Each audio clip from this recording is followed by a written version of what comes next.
இரண்டாம் வருகை குறித்த ஒரு அருமையான புஸ்தகம். அருமையான ஐயா வசந்தகுமார் அவர்கள் எழுதியிருக்கிறாங்க. இயேசு கிறிஸ்துவின் மறு வருகை பற்றிய வேதாகம போதனை. ரொம்ப அருமையான ஒரு புஸ்தகம். நிறைய மத்தியானத்தில் தான் என்கிட்ட கொடுத்தாங்க. நான் கொஞ்சம் வாசித்து பார்த்தேன். நீங்கள் வாசிக்க ஆரம்பிச்சிங்கன்னா அதை முடிக்காமல் கீழே வைக்க முடியாது. அந்த மாதிரி ஒரு புஸ்தகம். ரெண்டாம் வருகை பற்றி நிறைய புஸ்தகங்களை வாசித்திருக்கிறேன், பார்த்துருக்கேன். இது ரொம்ப வித்தியாசமானது. ஒரு பல கேள்விகளுக்கு அதில் பதில் இருக்கிறாரு. ரொம்ப அருமையான ஒரு புஸ்தகம். எல்லாரும் வாசித்து அறிந்து கொள்ள வேண்டிய ஒரு காரியம். ரெண்டாம் வருகை தான் எதிர்பார்த்து நாம் வாழ்ந்து கொண்டிருக்கிறோம். அதை குறித்து ஒரு தெளிவு நமக்கு அவசியம். சில புஸ்தகங்கள் ரொம்ப கருகலாக இருக்கும், புரியாது.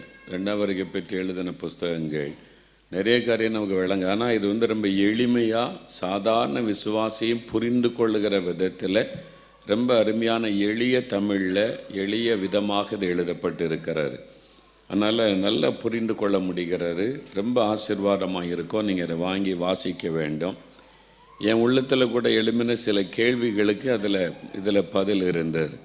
நிறைய அருமையான விளக்கங்கள். ரெண்டாம் வருகை பற்றி மற்றவங்க சொல்லுகிற கருத்து என்ன, வேதம் அதற்கு என்ன சொல்லுகிறாரு, ஒரு ஆராய்ச்சியோடு கூட நிறைய புஸ்தகங்களை எப்படி இதெல்லாம் எழுதுனாங்கன்னு ஆச்சரியமாக இருக்குது.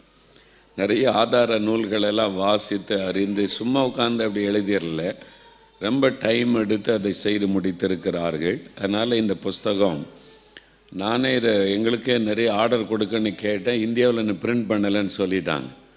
இப்போ பிரிண்ட் பண்ணி கொடுக்கும்படி நான் கேட்டு இருக்கிறேன். கட்டாயம் இது எல்லா கிறிஸ்தவர்களும் கட்டாயம் வாசிக்க வேண்டிய ஒரு அருமையான ஒரு புஸ்தகம். உதாரணத்துக்கு ஒன்று சொன்னால், சமீபத்தில் என் உள்ளத்தில் எழுந்த ஒரு கேள்வி. பைபிளை வாசிக்கும்போது ஆண்டவர் ஆபிரகாம்கிட்ட சொல்கிறார், வாக்குத்தத்தமாக கொடுத்த தேசம் எகிப்தின் நதி துவங்கி ஐப்ராத்து நதி வரைக்கும் உன்னுடைய எல்லையாக இருக்கும். நான் ரொம்ப பைபிளில் அங்கங்கே தேடி பார்த்து அந்த மேப்பெல்லாம் பார்த்து ஆண்டவர் வாக்குத்தத்தம் இப்படி இருக்குது. ஆனால் அவங்க அது வரைக்கும் ஐப்ராத்து நதி வரைக்கும் இஸ்ரவேல் தேசம் இல்லையே, அப்போ வாக்குத்தத்தம் நிறைவேறலையே அப்படின்ற கேள்வி எனக்கு வந்தது. சமீபத்தில் தான் அதை குறித்து நிறையா நான் பைபிளில் தேடி பார்க்குறேன், மேப்பில் தேடி பார்க்குறேன். ஆண்டவர் இப்படி தெளிவாக சொல்லியிருக்கிறார். எகிப்தின் நதி துவங்கி ஐப்ராத்து நதி வரைக்கும், ஈராக்கு தேசம் ஐப்ராத்து பெரிய நதி வரைக்கும் உனக்கு எல்லையாக இருக்குன்னா அது வரைக்கும் இல்லையே இஸ்ரவேல் தேசம். பெரிய கொஸ்டின். ஆண்டவர் வாக்கு கொடுத்தாரு என்னை. இந்த புஸ்தகத்தில் அதுக்கு பதில் இருக்குது. உண்மையிலே நான் அதை யோசித்தேன். அது என்ன ஆண்டவர் நீ இப்படி சொல்லி இருக்கிறீர், ஆனால் அது ஒன்று நிறைவேறலையேன்னு என் உள்ளத்தில் கேள்வி. நான் ஜபம் கூட பண்ணேன், அதுக்கு என்ன தான் அர்த்தம்னு சொல்லி. இந்த புஸ்தகத்தில் அதுக்கு பதில் இருக்குது. அது எப்போ நிறைவேறும், அதுக்கு எப்படி நிறைவேறும் என்பதை குறித்து எனக்கு ரொம்ப ஆச்சரியமாக இருந்தது. அது மாதிரி பல காரியம் அதில் இருக்குது. நீங்கள் ஈஸியாக புரிந்து கொள்ளலாம். ஆண்டவருடைய வருகை நிறைய குழப்பமான காரியம் இருக்குது. இன்றைக்கு ரெண்டாம் வருகை குறித்து சிலர் சொல்லுவாங்க ரகசிய வருகை கிடையாதும்பாங்க. சிலர் உபத்திரவ காலத்தில் சபை இருக்கும், உபத்திரத்தின் வழியாக தான் சபை கடந்து போகும்னு சொல்லுவாங்க. நான் சொல்லுவேன் அவங்ககிட்ட, உபத்திர காலத்தில் நீங்கள் வேணா இருங்க, நான் போயிடுவேன் பரலோகத்துக்கு, நான் இருக்க விரும்பலை. கர்த்தரை ரட்சித்தரே உபத்திரவத்திலேருந்து எடுத்துக்கொள்ள தான். அதில் உபத்திர காலத்தில் இருப்பேன்னா இருந்துட்டு போங்க, நாங்கள் பரலோகத்தில் இருக்கிறோம். அல்லேலூயா. மத்திய ஆகாயத்தில் அப்படி தான் நான் சொல்லுவேன். நல்ல தெளிவான ஒரு புஸ்தகம். எல்லாரும் கட்டாயம் வாசிக்கணும். உங்கள் பிள்ளைகளை வாசிக்க வைக்கணும். கட்டாயம் தெரிந்து கொள்ளணும் இந்த சத்தியம். அது மாத்திரம் இல்லை, சும்மா 2 பேர் சிலர் எழுதி முடிச்சிருவாங்க. ஃபைனலாக ஒன்று எழுதுகிறாங்க, இயேசுவின் வருகையும் அதாவது நாமும் நம்முடைய பங்கு என்ன, நம்ம எப்படி மற்றவங்களை ஆதாயப்படுத்தணும். இதை வாசித்தீங்கன்னா உங்களால் சும்மா இருக்க முடியாது. எல்லாரையும் நம்ம இந்த ரெண்டாம் வரைக்கும் ஆயத்தப்படுத்தணுன்ற எண்ணம் உங்களுக்குள்ளே உண்டாகும். அதான் இந்த புஸ்தகம் கிரியேட் பண்ணுகிறார். அதான் தேவனுடைய நோக்கம். அது ரொம்ப ஆசீர்வாதம். இந்த புஸ்தகம் நானே இன்றைக்கி வாசிக்க ஆரம்பிச்சிருந்து கீழே வைக்க முடியலங்க, வரும் வரைக்கும் எதாவது வாசித்து கொண்டு இருந்தேன்.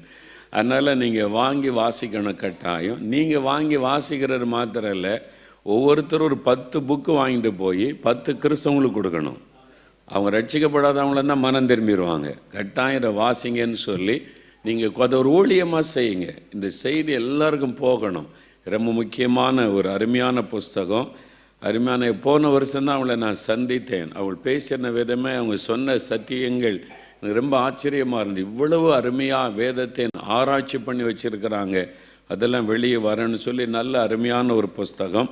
நாம் அதை ஜெபம் பண்ணி பிரதிஷ்டை பண்ணுகிறோம். இயேசுவின் 2ஆம் வருகை. எல்லாரும் வலதுகரம் உயர்த்தி நாம் ஜெபிக்கலாம். தகப்பனே, எங்கள் மத்தியில் இருக்கிற அருமையான இந்த தேவ மனிதருக்காக நாங்கள் உம்மை துதிக்கிறோம்.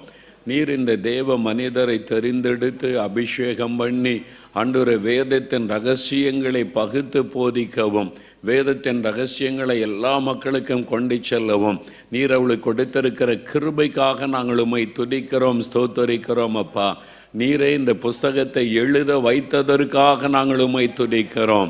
உம்முடைய 2ஆம் வருகை குறித்து எல்லாரும் அறிந்து கொள்ளவும், சபை 2ஆம் வருகைக்கு ஆயத்தப்படவும், உலகமே உம்முடைய 2ஆம் வருகைக்கு ஆயத்தப்படவும், ஒவ்வொரு ஆத்துமாக்களும் ஆயத்தப்படவும் நீர் விரும்புகிறபடியினால் இந்த புஸ்தகத்தை எழுத வைத்த அன்பிற்காக நாங்கள் உம்மை துதிக்கிறோம்.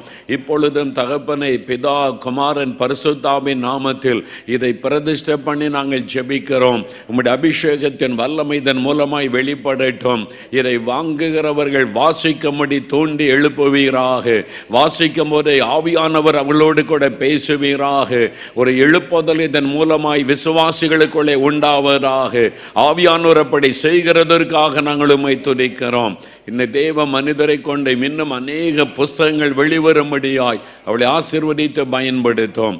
இயேசுவின் நாமத்தில் ஜெபித்து பிரதிஷ்டை பண்ணி வெளியிடுகிறோம் பிதாவே. ஆமென். அல்லேலூயா.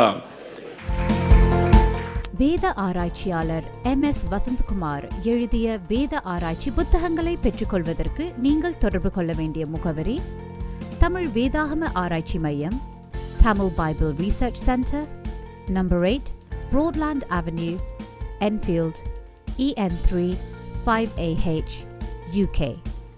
தொலைபேசி இலக்கம் 0044 078 14 25 2077.